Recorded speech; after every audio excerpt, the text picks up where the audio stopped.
ओम नमस्कार दोस्तों। इस वीडियो में पंडित जी ने बताया है कि यदि आपको कोई रोग है और अगर आप भगवान का नाम लेते हैं तो वो रोग कैसे ठीक हो जाता है, हमें क्या फ़ायदा होता है जब हम भगवान का नाम लेते हैं। तो चलिए जानते हैं पंडित जी क्या बता रहे हैं। भगवान शंकर का नाम, प्रभु का नाम, राम नाम, कृष्ण नाम, शिव नाम औषधि का कार्य करता है।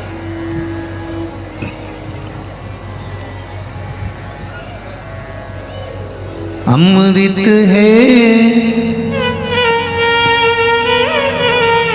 नाम हरि का,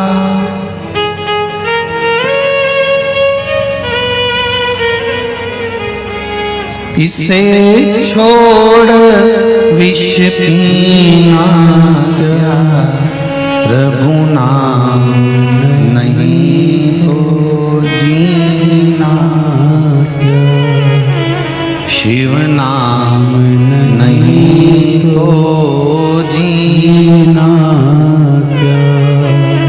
महाराज, भगवान का जो नाम है, भगवान का जो उच्चारण है, शिव नाम, पंचाक्षर मंत्र नमः शिवाय, षडाक्षर मंत्र ओम नमः शिवाय, श्री शिवाय नमस्तुभ्यम, ये शंकर भगवान के जितने जितने नाम हैं ये अमृत के तुल्य, औषधि देने वाले।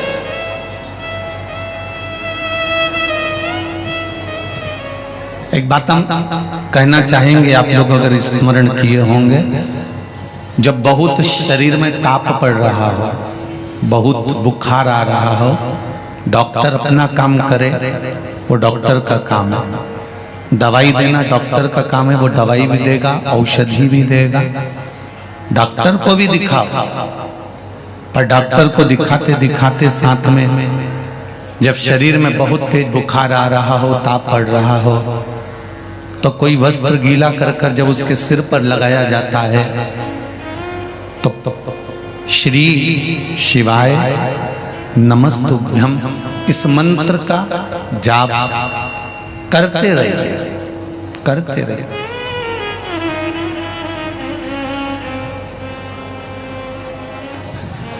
औषधि का कार्य करेगा।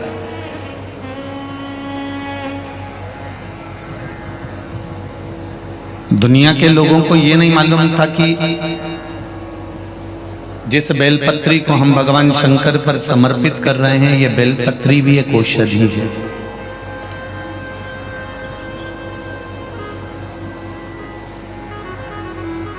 हम तो चढ़ाकर आ जाते थे और पंडित जी उसको उठाकर, या जो वहां के ट्रस्टी होते थे, सेवक होते थे, उसको उठाकर पानी में विसर्जन कर देते थे।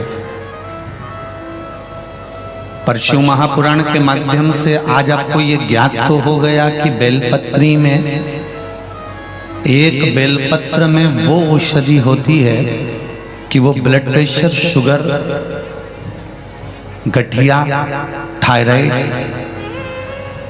इन सबको लेवल में लेकर आ जाती है अगर शिवजी पे चढ़ी हुई खाई है तो।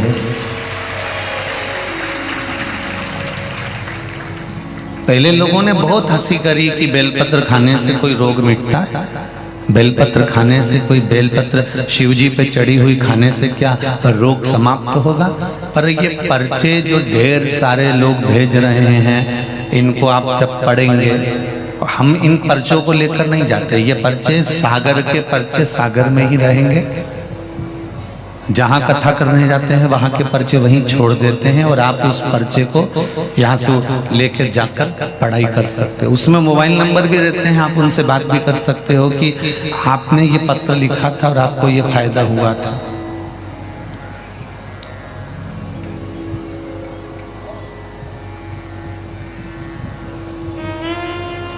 सियोर वाले महाराज के जहां जहां कथा करने जाते हैं वहां कोई रिश्तेदार नहीं होते कि हम यहाँ से कह दें कि आप खड़े हो जाओ और आप बोल दीजिए। और हमको तो वो तुम्हारा भाग्य लिखना भी नहीं आता कि पर्चे पर हम लिख के बोल दें कि आप वहां से आए हो या यहाँ से आए हो, हमको मालूम भी नहीं, हम तो आपके जैसे हैं। लिखा हुआ बाचते हैं तो केवल शिव महापुराण का बाचते हैं कि पुराण में लिखा है कि एक बेलपत्र का जो पत्ता है वो शिव को समर्पित कर देने के बाद जैसे सत्यनारायण भगवान का प्रसाद अलग से कर रख दो और सत्यनारायण जी के सामने रख दो, पंचामृत सत्यनारायण जी के सामने रख दो और अलग से रख दो, जो भगवान के सामने सत्यनारायण का भोग लगा होगा उस प्रसाद में स्वाद आ जाएगा। घर में कद्दू की सब्जी, घर में काशी फल की सब्जी, कद्दू की सब्जी, घर में आलू की सब्जी, घर में मिक्स वेज की सब्जी मिलाकर राम भाजी घर में बनाकर कितनी भी खाकर देख लेना, स्वाद नहीं आएगा। पर माता रानी का भंडारा चल रहा होगा, राम जी का भंडारा चल रहा होगा, उस भंडारे के भोजन में स्वाद आएगा। कभी भंडारे की पूड़ी और सब्जी खाकर देख लो, खाइए। कभी भंडारे की पूड़ी और सब्जी खाकर देखना, पूड़ी भी उंगली के बराबर तो मोटी और तुम्हारे घर में बनती है एकदम पतली। उंगली के बराबर पूड़ी मोटी और सब्जी का छिलका भी नहीं उतरा होता है, उसमें नमक का भी ठिकाना नहीं होता है, मिर्ची भी पता नहीं होती है कहाँ गई, पर वो सब्जी भगवान को भोग लग जाती है, इसलिए उसका स्वाद बढ़ जाता है। उस सब्जी और पूड़ी का स्वाद बढ़ जाता है। उसी तरह जब एक बेलपत्र हम शंकर भगवान को समर्पित करते हैं और शिव जी को जब वो चढ़ जाती है तो बेलपत्र बेलपत्र नहीं रहती, वो औषधि बन जाती है और वो औषधि हमारे जीवन में सुख का अनुभव करवा देती है। ये बेलपत्री का सुख है। एक बेलपत्र, पहले बहुत लोग हंसे कि बेलपत्र खाने से कोई रोग मिटता है। फिर कई डॉक्टरों ने अपना अपना रिसर्च निकाला और रिसर्च निकाल कर भी उन्होंने ध्यान लगा कर देखा कि सीवर वाला महाराज इतना छाती ठोक के चिल्ला चिल्ला के पूरे मंच से कहता है कि बेलपत्र खाने से रोग मिटता है, तो उन्होंने फिर औषधियां निकालना प्रारंभ करी। तब उनको भी ज्ञात हुआ कि बेलपत्री में वो सुख है कि वो सारी बीमारियों को लेवल में लाकर छोड़ सकता है। फिर लोगों से कहा कि रुद्राक्ष का जल पीना प्रारंभ करो,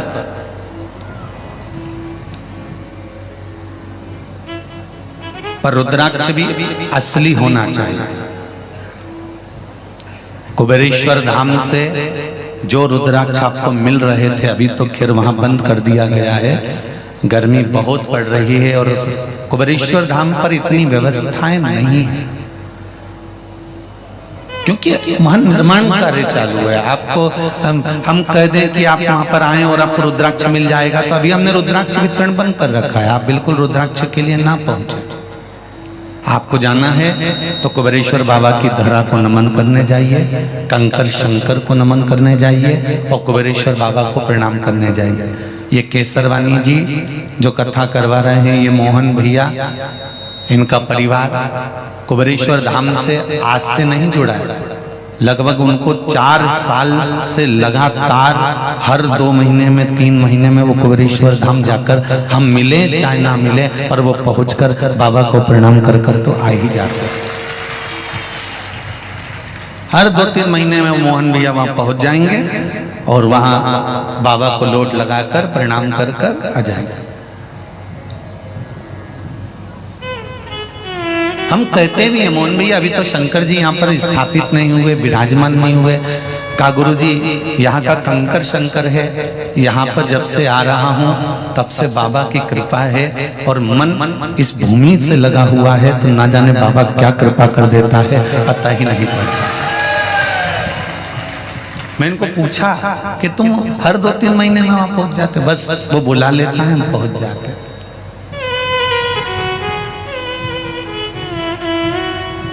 व्यासपीठ से कहा गया कि रुद्राक्ष असली होना चाहिए। जो रुद्राक्ष आपको कुबेरेश्वर धाम से दिए जाते हैं वो रुद्राक्ष कोई साधारण नहीं है भाई। उस रुद्राक्ष को आप कभी योग लगेगा तो वहां आएंगे तो रुद्राक्ष के फल रहते हैं, उसका गलाकर उसका छिलका निकालना, धोना, फिर आप तक पहुंचाना, अभिषेक कर कर रुद्राक्ष उत्सव जो हुआ था उसमें जो शिवलिंग बनता है उसके अंदर पूरे रुद्राक्षों को रोज प्रतिदिन भरना, निकालना, बोरियों में रखना, फिर प्रतिदिन लाखों रुद्राक्षों का अभिषेक कर कर उसको सिद्ध कर कर तैयार करना।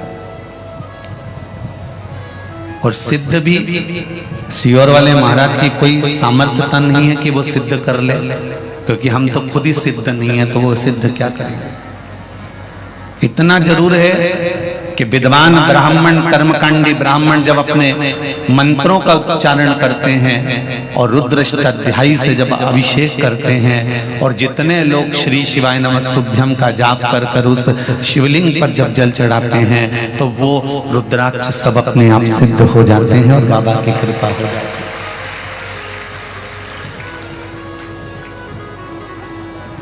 इसलिए वहां के रुद्राक्ष की महत्वता ज्यादा होती है। आप बाजार से लेंगे, उसका पानी पिएंगे और वही बात है ना कि सत्यनारायण भगवान का एक प्रसाद अलग रखा है और एक प्रसाद शिव जी के भगवान के सामने रखा है, उसकी कीमत, उसकी महत्वता।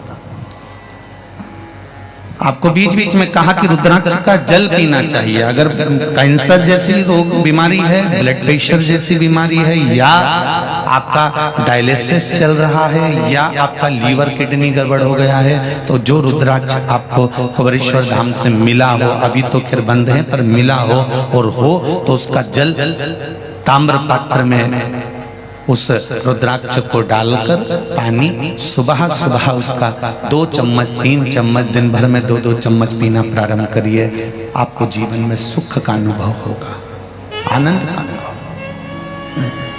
हम आशा करते हैं आपको वीडियो पसंद आया होगा। और वीडियो पसंद आए तो इसे लाइक करें, शेयर करें और हमारे चैनल को सब्सक्राइब करें। तो अभी के लिए इतना ही, मिलते हैं अगले वीडियो में। तब तक के लिए ओम नमः शिवाय।